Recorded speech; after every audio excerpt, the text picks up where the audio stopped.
Congress is on the move to ban meme coins. Today we're going to break it down for you. My name is Paul Barrow. Welcome back into TechPath. Let's thank our sponsor, and that is Tangem. This is a place where you can put your meme coins and secure them off of centralized exchanges. Very easy to do. Just go over and visit Tangem.com. This is the best crypto wallet I think in the market right now. Go ahead and check it out. Self-custody is one of the steps in learning how to use crypto the best. All right, let's get into the topic today. And that is House Democrats are proposing a bill to ban the presidential meme coins along with other digital assets out there. And Sam Liccardo is the guy that's on this. It's an important name. I'll get to that in a minute. And a couple of points within the article. It's called the Modern Emoluments and Malfeasance Enforcement, the Meme Act, which will prohibit, how long did it take them to come up with that? You know, could they not be doing other things other than this? And of course, this coming in from California Representative Sam Liccardo. Other things to watch for, I think, are this right here. And he's saying, let's make corruption criminal again, because this is a problem that happens in D.C. in many other ways. Let's not forget, many other ways do we get corruption.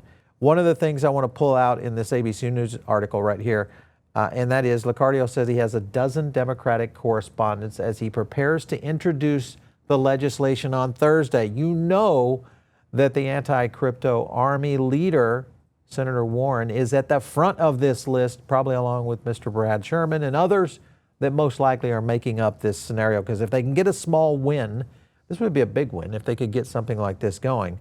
But it is a problem. There is a website out there that explains how profiting from public office is real.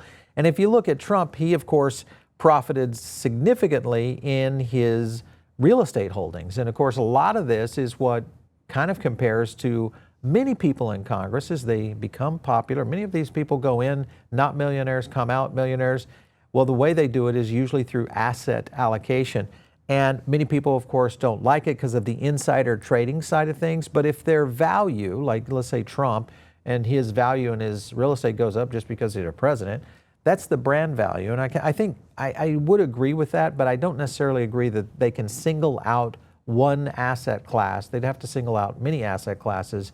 And this is the one that I think they're picking on. And if you look at, of course, Mr. Liccardo, one of the things he has done was criticized for failing to disclose real estate that was owned by his wife prior to a marriage, and then the disclosure all about what was a Google deal that was being taken place. And he apologized that he didn't disclose this, but the point is that all of these politicians have some sort of holding that is going to benefit from their position. And that's kind of the scenario that is playing out within the meme coin ban that they're representing. If you look at Nancy Pelosi, of course, I mean, this is the best trader on earth.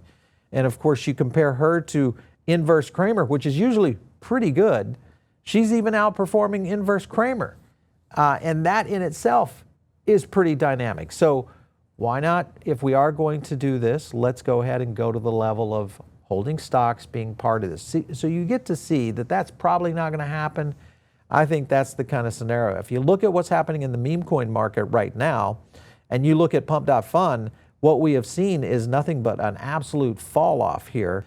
Over here on Dune Analytics, continuing to fall off on daily active users. If you go down here on transaction count, also a massive fall off. I mean, this has been pretty much up and to the right, but now we are seeing a different time for sure. So here was another clip right here. This is a U.S. Senator pushing a bill to combat crypto ATMs, and it was a well-intentioned, I think, the original, but what it resulted in was something that was completely different. And I think that might end up going to be the fact on the meme coin bill. I want to go to a clip real quick that'll explain a little bit more. Take a look. They are an easy and legitimate way to purchase cryptocurrency, and some in Washington say it's time to do something about it. When 80-year-old Joseph Buntella received a call claiming his son was in jail, he panicked. I was scared. I hit the panic button and not let my panic take control of me, of my good judgment. Right here, fraud warning. There's a scam warning. Before any transaction, most Bitcoin ATMs display up to 6 screens, alerting customers to potential scams. Those protections for new users include a transaction limit of $2,000, requiring live verbal confirmation for any transaction greater than $500, and providing full refunds if a new customer makes a fraud report within 30 days. These measures are common sense guardrails. So we reached out today to nearly a half dozen Bitcoin ATM operators. In the past, several have told us that they would support efforts to curb fraud, but also noting that they believe their current safety measures are sufficient. So if you look at this, the ATM bill was a bit misguided. Many was looking at this because just like the Meme Coin Act, it doesn't really hit the root of the problem. The other thing is that scammers can still go around this most likely, and that's a problem that I think is going to, proliferate regardless. And then also you just have to kind of educate, the elderly, because this is the best way to combat this. I think this is a problem because it's not just Bitcoin. We see this fraud problem across all industries. There's been a lot of social engineering that has gone this direction. Then you've got, of course, the ATM basically becoming a bank, so that's a withdrawal problem. That's also getting into know your customer issues, anti-money laundering, all those kind of things. Higher fees, all those kind of things to offer refunds. Refunds would be abused. This would cause more fraud. And then, of course, ATMs become a data harvesting machine down the road. So you can see that a lot of this starts to just build on other problems and maybe will end up making it worse. And I think that's what could be the scenario that plays out right here. This is a clip here from Matt Hougan talking about the meme coin cycle and where it is. Take a look. I think on the Bybit piece, I think the killer piece there was that Lazarus tried to launder the funds through Pump.fun. That spells really the sort of existential death of the meme coin craze. If you have Melania and you have Libra, and then you have it being used as a laundering facility, and I think people are writing that effectively to zero right now. And as a result, we need another story. I think you can see green shoots in DeFi. I think you can see green shoots in stablecoin growth, but they aren't as present and as vibrant as meme coins. Of course, there'll be bumps, it'll come back, but I think people are writing it to zero the same way we wrote ICOs to zero in 2018. So Matt Hougan right there, bitwise, and I think the thing that Matt's getting on is that, again, we're in a very interesting cycle right now, one that we haven't really experienced before, in how we see these ebbs and flows of these different narratives that get pumped out there. And memes were the narrative that seemed to be connecting to culture. You look at Solana on the outflows over on Wormhole, Ethereum is taking most of it, but you've got to look at also Binance and their Arbitrum SWI also taking large percentages. So we are seeing outflows that most likely are pulling from the meme coin market. And of course, that has been the situation that you saw there earlier on the Dune data. On to more hearings. This happened yesterday. This was exploring bipartisan legislative frameworks for digital assets. A lot of people in there on that, as you can see. And Lightspark was in there. You've got Jonathan Jacob, who is the Kraken Digital Asset Exchange counsel.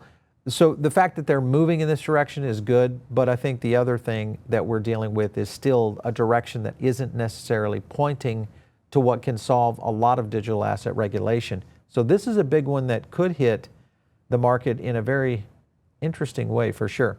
Now I want to go to the Senate hearing recap here because this will give you a little bit more of an insight. Take a look.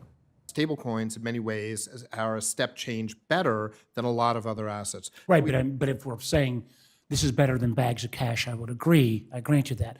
And I want to get the yes. So I want to be clear. I want to get the yes, but I need further, and I get the intermediary role, you going in, going out. But you got to help those of us who want to get there on how we can not get rid of the innovation, not slow, and bring this back to America. Clearly having it onshore is better than offshore, and entities like Tether would be great to bring them back. But you got to help us fill this out. I'll keep listening, Madam Chairman. Thank you. So let me see if I can help you get the yes. So let's always start with the things that we agree on. There should be certainty, correct? Okay, look at that. We'll see progress. The regulations. Senator, how are you defining certainty? Oh. Well, certainty means like you know what the rules are. They're also transparent.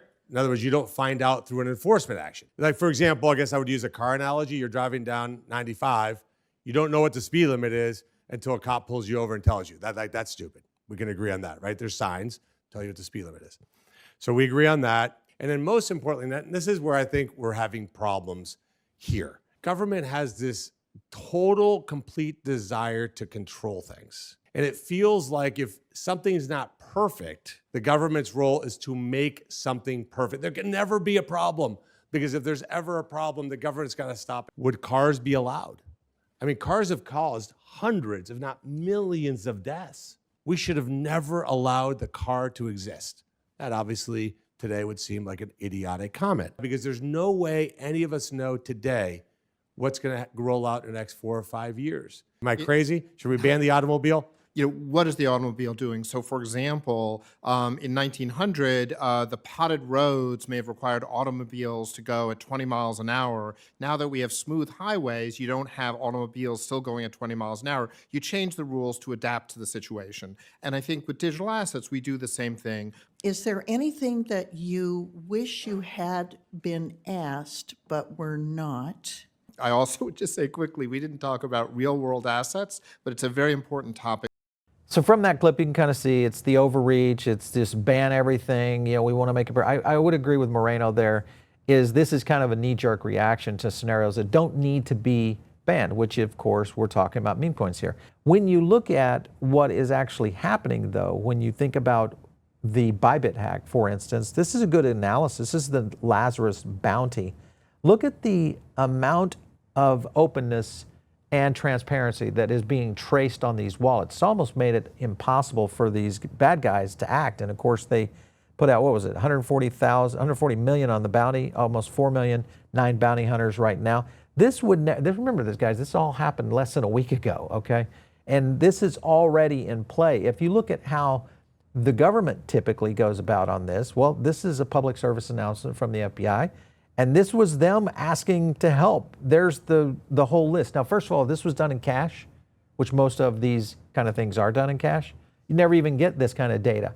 This actually is a transparent footprint that happens on blockchain and shows this kind of scenario playing out. So I think that people have to understand that the benefits of this technology is really where this grows from. So putting more bans on this stuff is, going back to the statement there, is that it just is not necessarily the right way. Let's take a look at other categories that might be coming. And of course, you look, memes have been one of the biggest narratives. I'll zoom in on that a little bit.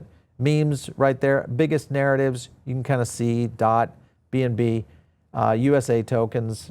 But really the one that you should be watching is real world assets. And real world assets is the category that I think has the most opportunity here. And just look at the movement that we've seen just overall in terms of real world asset growth. And also look at some of the projects that you guys will recognize right there that are pretty much seeing the most RWA value. ETH, Avalanche, Polygon, etc., that are playing most of that. ZK Sync, obviously part of ETH. So you can see there are potentials here that I think Congress needs to really understand. This is a new technology. We are going to see a complete revolution in the financial sector. Hopefully, they don't continue to put these thwarting efforts on how this stuff goes forward. All right, if you guys are not part of the Diamond Circle, get in right now. It's a great place to get additional content. Follow me out there on X, just @Paul Barron. We'll catch you next time right here on TechPath.